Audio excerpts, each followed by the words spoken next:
यो रेडियो नेपाल हो। अब श्रेया नेपालबाट समाचार सुन्नुहोस्। शुरूमा प्रमुख समाचार। कायम मोकायम प्रधान न्यायाधीश हरिकृष्ण कार्कीलाई प्रधान न्यायाधीश नियुक्तिका लागि सिफारिश गर्ने संवैधानिक परिषदको निर्णय। संघीय संसदमा बजेटका सिद्धान्त र प्राथमिकतामाथि छलफल शुरू। अत्यावश्यक र औचित्यपूर्ण बाहेकका वैदेशिक भ्रमण नगर्न स्थानीय तहहरूलाई संघीय मामला मन्त्रालयको परिपत्र। र भारतको मणिपुरमा हिंसा भड्किँदा ज्यान जानेको संख्या 55 नाघ्यो, हजारौं विस्थापित।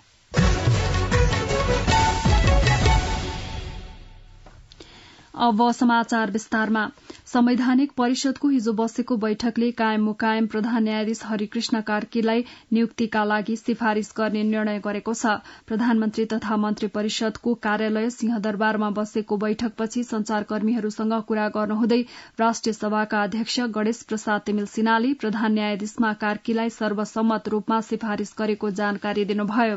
बैठकमा नेकपा माओवादी केन्द्रका अध्यक्ष समेत रहनुभएका प्रधानमन्त्री पुष्पकमल दाहाल प्रचण्ड, राष्ट्रिय सभा अध्यक्ष तिमिल सिन्हा, कानून न्याय तथा संसदीय मामला मन्त्री धनराज गुरूङ, पूर्व प्रधानमन्त्री तथा प्रमुख प्रतिपक्षी दल नेकपा एमालेका अध्यक्ष केपी शर्मा ओली र उपसभामुख इन्दिरा राणा मगर सहभागी हुनुहुन्थ्यो।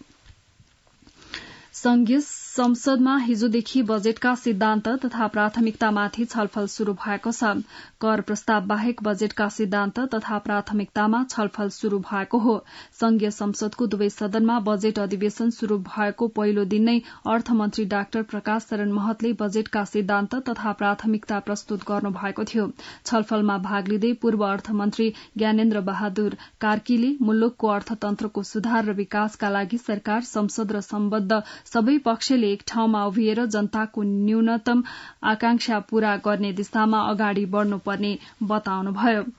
पूर्व अर्थमन्त्री विष्णु पौडेलले बजेटको सिद्धान्त र प्राथमिकता निर्धारण गर्दा नेपाली अर्थतन्त्रको चुनौती र तथ्यलाई केलाएर लयमा फर्काउने गरी अगाडि बढ़न सक्नुपर्ने भन्दै अर्थतन्त्रको चुनौतीप्रति सरकार बेखबर देखिएको बताउनुभयो। नेकपा माओवादी केन्द्रका नेता देवेन्द्र पौडेलले अर्थ प्रणालीको सुधारका लागि सबैले विशिष्ट रूपमा सोच्नुपर्ने कुरालाई चित्रका रूपमा बजेटका सिद्धान्त तथा प्राथमिकता प्रस्तुत गरिएको र सुधारका आधार समेत समेटिएको बताउनुभयो। राष्ट्रिय स्वतन्त्र पार्टीका सभापति रवि लामिछानेले पुराना वर्षहरूमा भन्दा फरक नहुने गरी बजेटका सिद्धान्त तथा प्राथमिकता आएको बताउनुभयो। वहाँले लक्ष्य अनुसार राजस्व संकलन हुन नसकेर असाधारण अवस्थामा पुगेको अर्थतन्त्र लयमा ल्याउन ठोस योजना सरकारले ल्याउन नसकेको भन्दै सुधारका कार्यक्रम ल्याउनु पर्नेमा जोड़ दिनुभयो। त्यसै गरी राष्ट्रिय सभामा पनि विधेयकका सिद्धान्त र प्राथमिकतामाथि छलफल भएको छ। बैठकमा सत्तापक्षका सांसदहरूले समावेशी र दिगो आर्थिक विकासलाई केन्द्रमा राखेर सरकारले आगामी आर्थिक वर्षको बजेटको प्राथमिकता निर्धारण गरेको बताउनुभयो।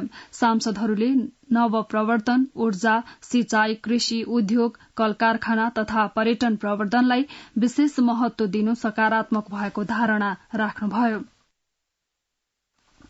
बैठकमा प्रतिपक्षी दलका सांसदहरूले सरकारले आगामी आर्थिक वर्षको बजेटको प्राथमिकता निर्धारण गर्दा व्यावहारिक भन्दा पनि महत्वाकांक्षी योजना अघि सारिएको बताउनुभयो। सांसदहरूले मुलुकको आर्थिक धरातलमा टेकेर जनताको अपेक्षा बमोजिमका ठोस कार्यक्रम ल्याउन सरकारको ध्यानाकर्षण गराउनुभयो। राष्ट्रिय सभाको अर्को बैठक आज बिहान 10:30 बजे बस्नेछ। राष्ट्रपति रामचन्द्र पौडेलले नागरिकता सम्बन्धी विधेयकका सम्बन्धमा कानूनविदहरूसँग परामर्श गर्नु भएको छ। राष्ट्रपति पौडेलले नेपाल बार एसोसिएशनका पदाधिकारीसँग सार्वभौम संसदले पारित गरेर आएको विधेयक म्यादभित्र प्रमाणीकरण नभइसकेपछि जहिले सुकै प्रमाणीकरण गर्न मिल्ने हो कि होइन भनी जिज्ञासा राख्नु भएको हो। त्यस क्रममा कानून व्यवसायीहरूले नयाँ संसदबाट विधेयकका रूपमा आएका उक्त विधेयक बढ़ी स्वीकार्य हुन सक्ने सुझाव दिनु भएको राष्ट्रपतिको सचिवालयले जनाएको छ। छलफलमा नेपाल बार एसोसिएशनका अध्यक्ष गोपाल कृष्ण घिमिरे, सर्वोच्च बार एसोसिएशनका अध्यक्ष हरिशंकर निरौला लगायत हुनुहुन्थ्यो। राष्ट्रपति पौडेलले यस सम्बन्धमा छलफललाई आज पनि निरन्तरता दिनुहुने राष्ट्रपतिको सचिवालयले जनाएको छ। यसअघि संसदले प्रक्रिया पूरा गरी पठाएको नागरिकता विधेयक तत्कालीन राष्ट्रपति विद्यादेवी भण्डारीले प्रमाणीकरण नगरेपछि अलपत्र परेको छ।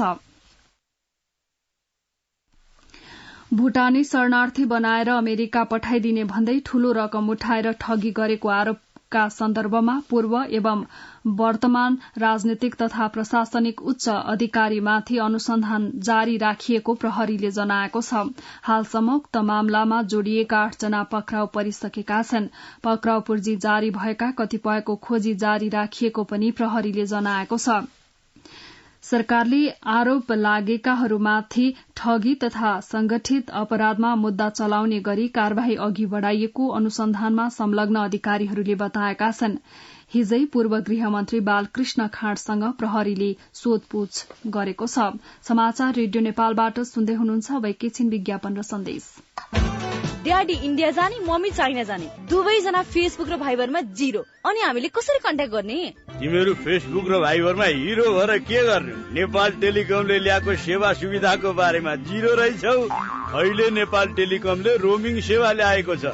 चाइना र इन्डियामा हाम्रो यही प्रिपेड मोबाइल मजाले चल्छ। बेला बेलामा कुरा गर्न केही समस्या छैन।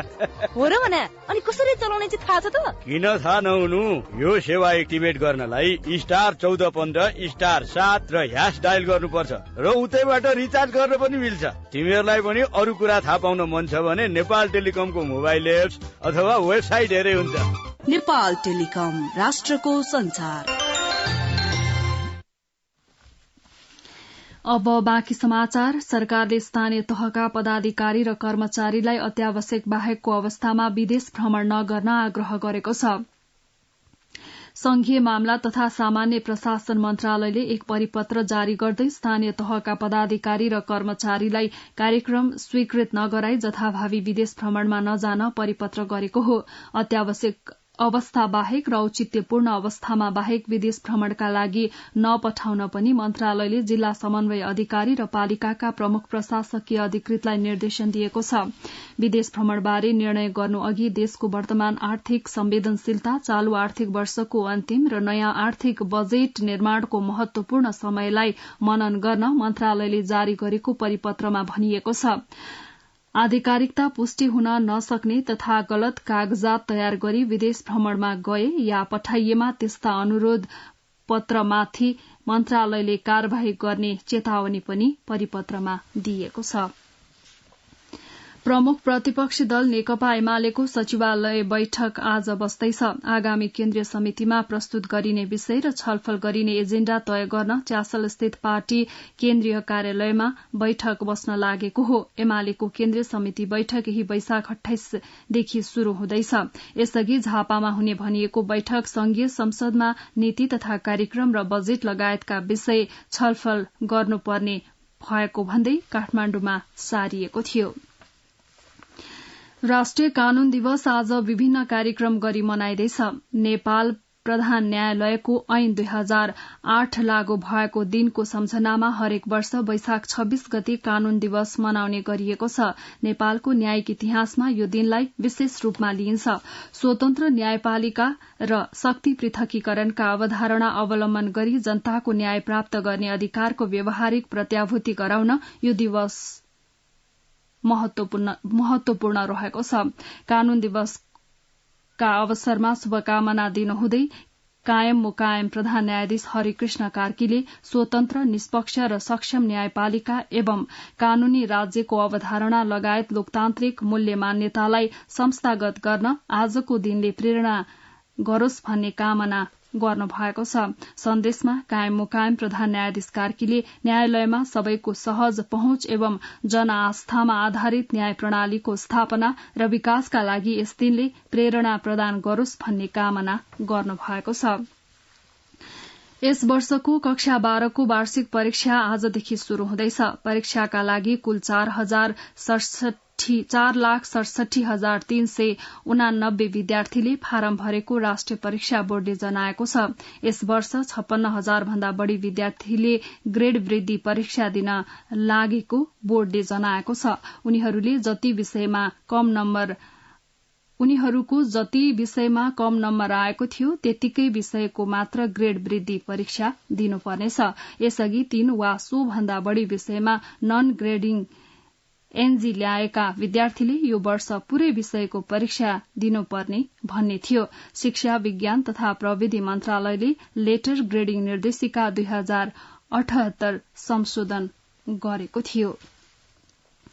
अब अन्तर्राष्ट्रिय समाचार। भारतको उत्तर पूर्वी राज्य मणिपुरमा भड्किएको हिंसामा कम्तीमा 55 जनाको मृत्यु भएको छ भने सयौं घाइते भएका छन्। केही दिन अघि मणिपुर राज्यका 2 समुदाय कुकी र मेइतेई बीच भड्किएको हिंसाका कारण 20,000 विस्थापित भएको अन्तर्राष्ट्रिय संचार संस्था सीएनएनले जनाएको छ। आफूलाई पनि पिछडिएको समुदाय घोषणा गर्नुपर्ने भनेर मेइतेई समुदायले निकालेको प्रदर्शन हिंस्रक भएपछि साम्प्रदायिक हिंसा भड्किएको हो। मणिपुरका अरू समुदायले भने मेइतेईलाई पिछडिएको समुदाय घोषणा गरेर आरक्षण दिए अरू समुदाय झन पछि पर्ने बताएका छन्। अब मौसम सम्बन्धी जानकारी। आज देशका पहाड़ी भागमा आंशिकदेखि सामान्य बदली रही कोशी, गण्डकी, कर्णाली र सुदूरपश्चिम प्रदेशका पहाड़ी भागका 1-2 स्थानमा मेघगर्जनसहित फाटफुट वर्षा हुने जल तथा मौसम विज्ञान विभागले जनाएको छ। अन्त्यमा यस प्रसारणका प्रमुख समाचार फेरि एकपटक। कायम मुकायम प्रधान न्यायाधीश हरिकृष्ण कार्कीलाई प्रधान न्यायाधीश नियुक्तिका लागि सिफारिश गर्ने संवैधानिक परिषदको निर्णय। संघीय संसदमा बजेटका सिद्धान्त र प्राथमिकतामाथि छलफल शुरू। अत्यावश्यक र औचित्यपूर्ण बाहेकका वैदेशिक भ्रमण नगर्न स्थानीय तहहरूलाई संघीय मामला मन्त्रालयको परिपत्र। र भारतको मणिपुरमा हिंसा भड्किँदा ज्यान जानेको संख्या 55 नाग्यो, हजारौं विस्थापित। रेडियो नेपालबाट बिहान 9 बजेको समाचार सकियो। अब नेपाल भाषामा समाचार सुन्न सक्नुहुनेछ। हवस् त, नमस्कार।